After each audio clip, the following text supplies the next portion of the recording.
It's my honor to introduce one cool guy, Bruce Levenson.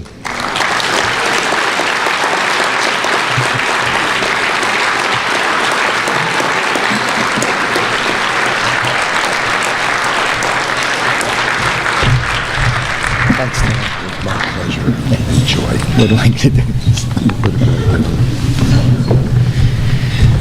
do? So this is what happens when you get old. Thanks, Terry. From now on, when my kids tease me about my slightly outdated blue jeans, or Karen gives me a hard time about these little holes that sometimes show up in my underwear, I'm going to tell them to cut it out because Terry Korth says I'm cool. Tonight feels a little like my bar mitzvah. The rabbi's here, lots of friends and family. I'm up here nervous about making a speech. All that's missing is Monty the photographer and the nightcaps playing Twist and Shout.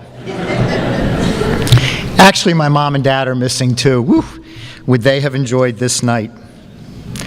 Kind people have come from other cities, and even some have come in rush hour from Virginia.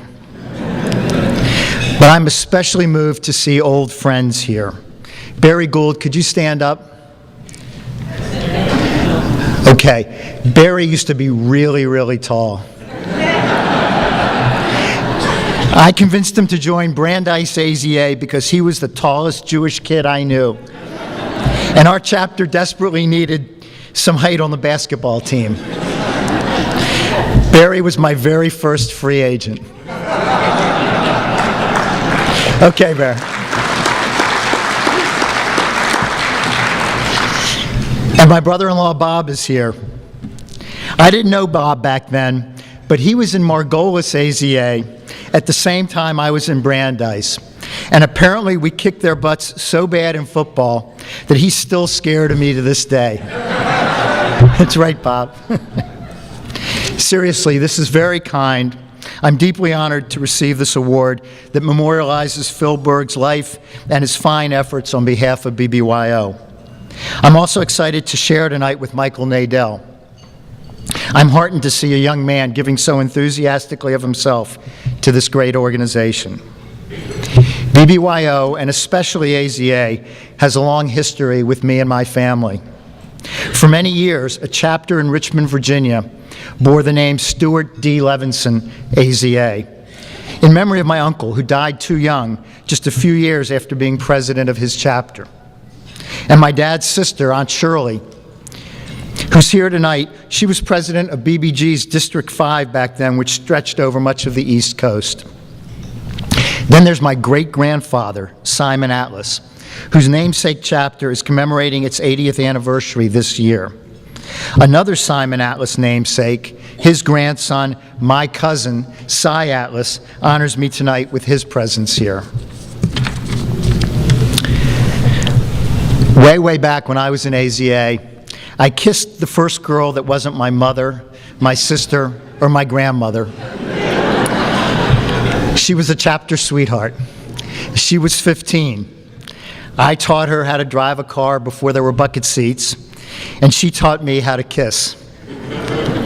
For the BBG moms here tonight, you'll be pleased to know, and I'm sorry to admit, that's as far as I got with the chapter sweetheart. Thanks to AZA, I won my first football championship as a quarterback in the B'nai B'rith Youth League when I was 16, and my last as a wide receiver in Montgomery County's league when I was 52. Here's the thing.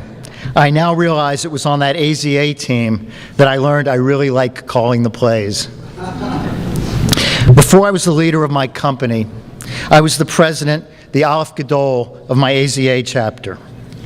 Before I, along with my partner Ed and our wives, helped 60 inner city kids get through high school and some through college, I learned the meaning of Tikkun Olam through the good deeds of our AZA chapter. Back then, it was AZA that introduced me to a challenged teenager named Alan through our chapter visits to a tough place called the Hebrew Home for the Retarded. In those formative days, my parents were extolling the virtues of doing well in school, but it was my AZA advisor, Moish, who was extolling the virtues of doing good. Moish, that you are here tonight makes the evening complete for me. As I've grown, I've come to understand what Moish always knew, that we do our very best when we both do well and do good in our personal and our professional lives. When I was in AZA, I never dreamt that I, together with others, would create and build a truly great and unique company with offices in a bunch of U.S. cities and in Europe and in Asia. When I was in AZA, I never in a million years dreamt I'd be an owner of 2 professional sports teams, play in pickup games with Dominique Wilkins, or sit around a table with extraordinary people like Mark Cuban, Michael Jordan, and Bill Gates' partner, Paul Allen. In recent meetings with MJ, Mark, and Paul, there would be times when they would turn to me and say, "Bruce, what do you think?" Imagine that. When I was in AZA, I never dreamt I would be in a position to help lead in the creation of a most ambitious endeavor, a uniquely impactful school of philanthropy at a major university.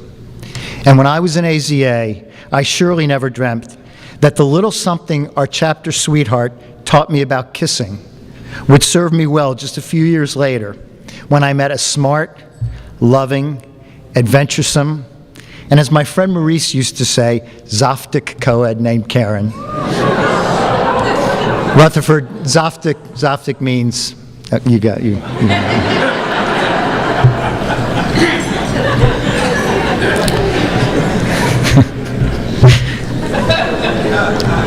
All right. You still love me?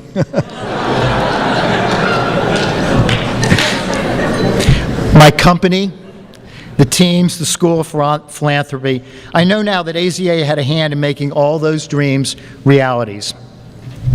A couple of months ago, I was proud and excited for my good friend David, who was honored as Person of the Year by the Anti-Defamation League. As you know, the Anti-Defamation League is a fantastic organization with lofty goals like ending bigotry and bringing about world peace. BBYO has smaller, less bodacious goals, including developing leadership skills and a sense of Jewish identity in pimple-faced kids like me. Every year it grabs hold of thousands of teenagers, 250,000 over the decades, and in big and small ways inspires goodness. I count myself among the fortunate to have been touched by BBYO. I never fully appreciated the transformational impact AZA had on me until Terry Korth called and said BBYO wants to bestow this honor on me. I told Terry I'd think about it, but my first reaction was to say no.